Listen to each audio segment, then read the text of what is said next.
Ассалаумағалейкум. Мінекей бүгін 30 наурыз 2024 жыл. Біз жаңағы Аймар құс фабрикасындамыз. Қазір Жандос мырзаға келіп тұрмыз. Саламатсыздар, біріншіден. Иә, Өмірбек мырзаның ағасы. Иә. Сіз қандай қызмет атқарасыз, Шәке? Мен бұл жерде финансовый директормын. Қаржы директоры болып келем.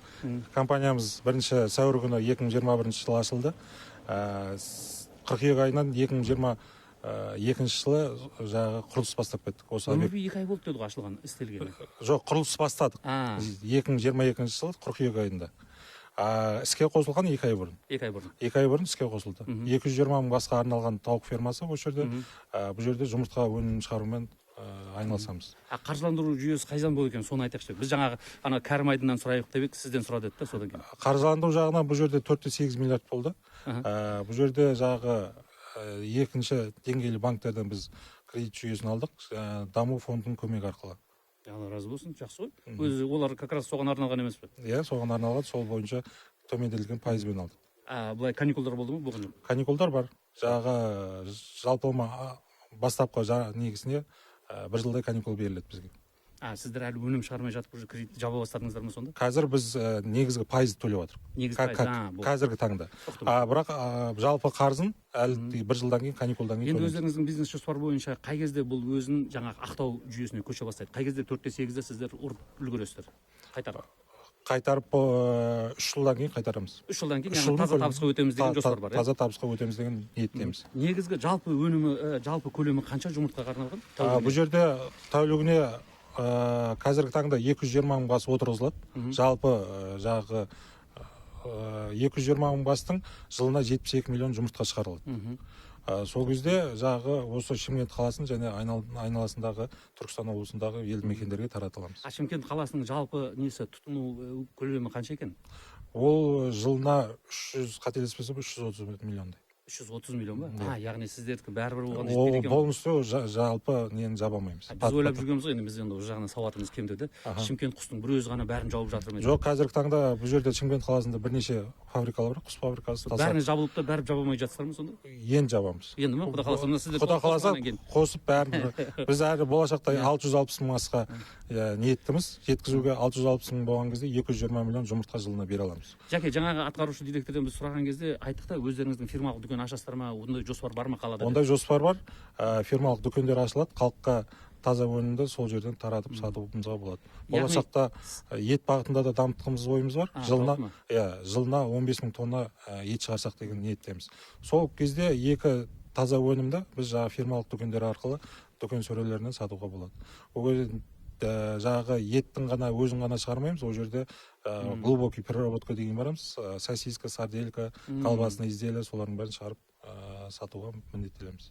Деймі, біз Беларусияның алып жүргенек жұмыртқа тауығын. Ода қалса импортта жағы басып озуға тырысамыз. Енді гос сапасын бәрін таңдайсыздар ма сонда? Енді қазіргі өніміміздің бәрі осы жердегі жұмыс көзін қарастырған бұрынғы құс фабрикасында жұмыс істеген кісілер бар. Солардың несімен бағыты бойынша біз гос стандарттың бәрін сақтап отырмыз. Бұл жерде халяльный продукция шығарамыз. Соған байланысты біз мясокосный мука деген бар, оны қоспаймыз.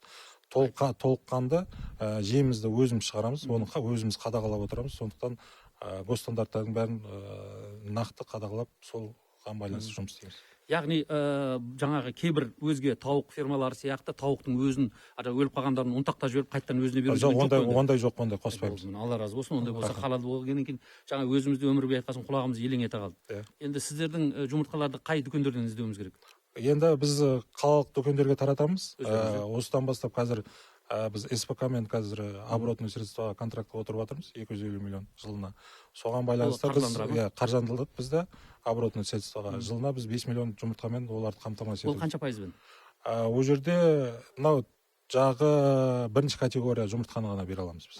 Ол не бойынша тұрақталандыру фонды бар деген ғой. Сол тұрақталандыру фондына. Бұлай дүкен сөрелерінен жағы біздің отбор, екінші категория басқа да жұмыртқаларды сол жерден көре аласыздар. Енді тауықты қайдан алып жатсыздар? Тауықты біз Ресей Федерациясынан Свердловск ППЗ деген компания бар. Бұрыннан Союз кезінен дамыған ел. Ол жерде жағы биологический бәрін қадағалайды. Сол жерден біз тәуліктік балапан аламыз. Қыркүйек айында былтырғы жылы алып келдік, соны өсіріп, біз 4 ай дегенде өсіріп, енді қазір балапандарымыз тауық несіне өткіздік. Сверлов деген аты қалып па, бәрін Екатеринбургқа жіберді ме деп жүрген ғой. жоқ, Сверлов деген аты бар қазіргі Жақсы. таңда. Енді қазір ол несі жаңағы пародасы ма, тұқымы не дейді тауығың? Суперник деген кросс. Суперник деген ба? Иә, түрі ғой кросс, тауықтың несі ұшқан өзі. Кроссы бөлінеді, бірнеше кросстары бар. Соның ішінде суперник деген біз алдық. Ол яйца носкасы бар, жаңағы биобезопасность бәр жағынан сақталған. Жәке, енді қазір сіздерді көрсетіп жатқан екен, мына Шымкенттегі тұрғындардың да құлағы елең ете қалады ғой, сіздердің тауық сатып алуға бола ма оларға? Бізден тауық сатып алуға болмайды. Ала Потому что біз өзімізге қажеттілік бар да. Ол А. тауықты біз күнделікті қолданамыз да, соның жұмыртқасын біз халыққа өнім ретінде Аналық береміз. тауықты үнемі сол жақтан сатып алып отырасыздар ма? жоқ, Біз ол жақтан аналық нені алмаймыз, бұл жерде қателік. Шөже аласыздар ма? Шөже ғана аламыз. Бір тәуліктік. Сол шөжені үнемі сол жақтан сатып Сол алып жақтан да біз 1 жыл 8 ай, 2 жыл осы жерде өсіреміз.